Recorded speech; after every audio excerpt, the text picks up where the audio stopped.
Good evening, boys and girls, and welcome to the crypt. Tonight we are going to continue our running series of My Uncle Makes Dolls to Replace Souls in Hell with part 2. So snuggle in and get comfortable. So, you didn't die?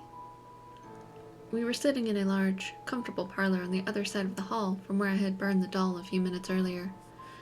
After forbidding me to leave, Teddy had carefully placed the black hair he held in a small glass jar and tucked it away in the shadows of a recessed wall.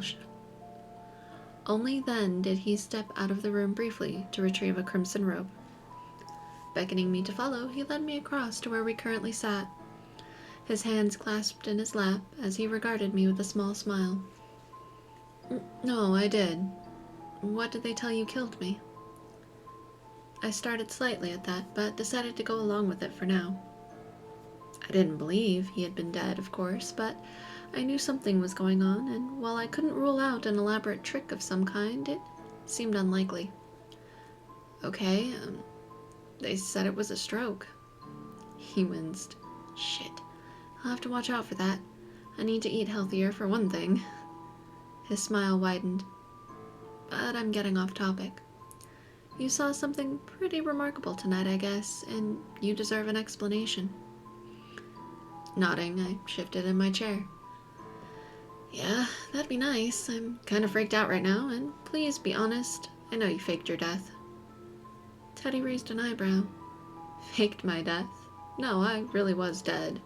They really buried my body. In fact, that body is still laying there, rotting as we speak. But how? That makes no sense. How are you here, then? He leaned forward, his eyes glittering in the meager light offered by the lamps set in the distant corners of the room. Because I went to hell, and you brought me back. I stood up. Look, I don't have time for this weird bullshit. Pay me my money, and I'll be out of your hair. He waved his hand, gesturing me to sit back down. Calm down. You need to hear me out. Believe me, for your own good. I sunk down into the chair again, a ball of ice slowly forming in my stomach. Why? Why for my own good? Teddy sighed. Look, I didn't want to involve you in this. You're Sam's kid, and you always seemed like a sweet girl, but you're the only blood kin I have left, and it has to be blood kin for the ritual to work. If you had left like you were supposed to, no harm, no foul. But you didn't. I frowned, my stomach twisting further. So, can I just leave now? He shook his head. You can, but I wouldn't. Not yet. Teddy raised a finger. Let me explain. Describe to me the people that were at my wake. Better yet, let me tell you. A bunch of well-heeled, slightly creepy strangers, right? Maybe overly friendly to you for no apparent reason? I nodded, swallowing before answering. Yeah, they were really weird. Especially Dilly and Millie. My uncle's eyes widened slightly. I should have guessed. Stay away from them. They are very dangerous. He ran his hand through his hair. They're all very dangerous, but the point is this. My death and my return are of the utmost importance to these people. There are probably half a dozen people watching this house right now, and some of them will already know that I'm back, and you haven't left yet, which means you might be learning things they want kept secret. Okay, like what? Sitting back, his expression dark, Uncle Teddy began to explain. When I was in my 20s, I came out here to try and make my living as an artist. As you might expect, that went well for me, about as it does with most. Within 6 weeks, I was close to starving, and no one had bought a single one of my paintings or sculptures. I was on the verge of selling my remaining art supplies and using the money to buy a bus ticket back home. Then one day I was sitting in a park, whittling, when a well-dressed man approached me and sat down. At first, he was just watching me carve. I was making a small face out of an irregular piece of wood I had found in an alley the day before. Back then, I was in the habit of looking down alleyways for cans and bottles to return for change. But also, I could sometimes run across a piece of wood I could work on for a bit. I never thought to try and sell my carvings, but it calmed my nerves. Still, this man was intently watching me work. It was strange, but I ignored it and focused on my carving. After a few more minutes, he spoke, telling me how talented I was. Had I been carving for long? Had I ever made toys or dolls? I was getting some alarm bells. Even just a few weeks in this city, and I had shed most of my small-town naivety. I felt like this was leading to some kind of weird sexual come-on, but I was wrong. The man said he was part of a group that was looking for an artist to make some dolls to very specific specifications. And would I be interested? He threw in that it paid very well. It was an easy decision. I accepted immediately and tried to ask some questions to give the illusion that I knew what I was talking about, and that he had just hired a professional. The fact that he had approached me because I looked so desperate didn't occur to me until some time later. He told me he would bring me a book that explained everything I'd need to know about the construction of the dolls, as well as the materials I would need. He asked if I had ever read Latin or French, and when I looked at him apprehensively, he waved the question away, saying to never mind. The illustrations should suffice. 2 days later, I was in my shitty apartment surrounded by recent deliveries of wood, ivory, along with a small rotary saw and a set of dental drills for carving on the ivory. I was sitting on the floor, a large leather-bound book spread across my lap, my hands gripping its edges tightly. I didn't read Latin or French, but my employer had been right. The illustration sufficed. This was some kind of occult book, detailing a variety of depraved acts and rituals, and while I couldn't be sure, it seemed that there were more than one involving the summoning and controlling of spirits or demons. This frightened me, but then I reached the page involving the memoriam dolls. The basic construction of the dolls was fairly simple. Wood body with joints at the shoulders and hips, ivory head carved in the distinct likeness of the person, to be bound to the doll. A recess in the body of the doll containing the hair or flesh of that same person. Oh, I've improved on the design over the years, but only aesthetically. You'd be surprised how competitive these people are to get on how their dolls or who has the fanciest one.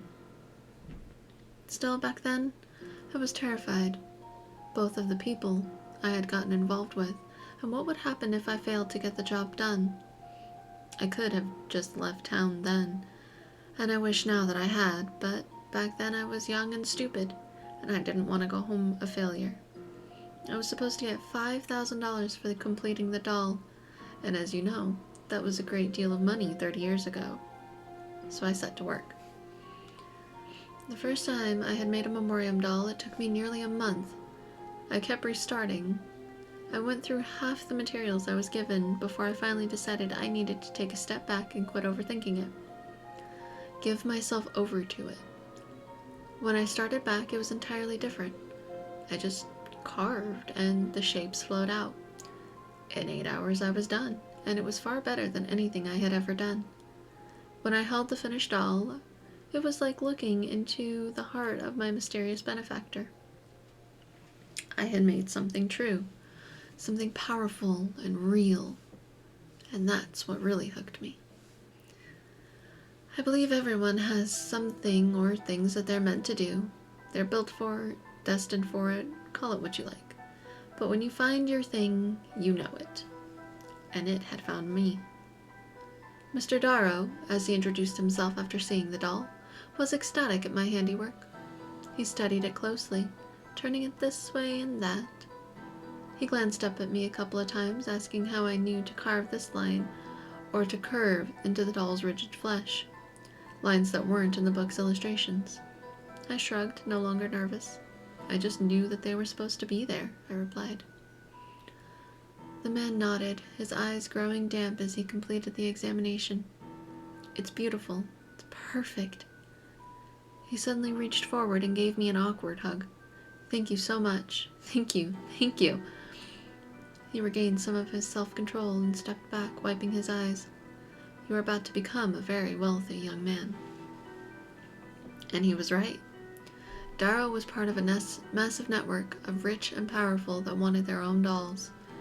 And they were paying $500,000 a doll now, and later $1 million. Within 5 years I had enough that I never needed to worry about money again. But it never occurred to me to stop making the dolls. I loved the work, and they wouldn't have let me anyway. These people, they are very bad people. I always knew from the first time looking at that book that I was dealing with something supernatural. At first it was some kind of voodoo or something. Then I thought it was some bored rich folks playing at Satanism to add color into their parties, but no, they're the real deal. You need to understand, I've seen things over the years, been at their rituals, seen the results of their practices. They are calling on truly evil, primordial forces to gain wealth and kill their enemies, to grasp a kind of power that makes them more than human. By the time I'd really realized what I had gotten into, it was too late. Okay, but what are the dolls actually for? Teddy nodded. I'm getting to that. He stood up and walked to the fireplace in the room.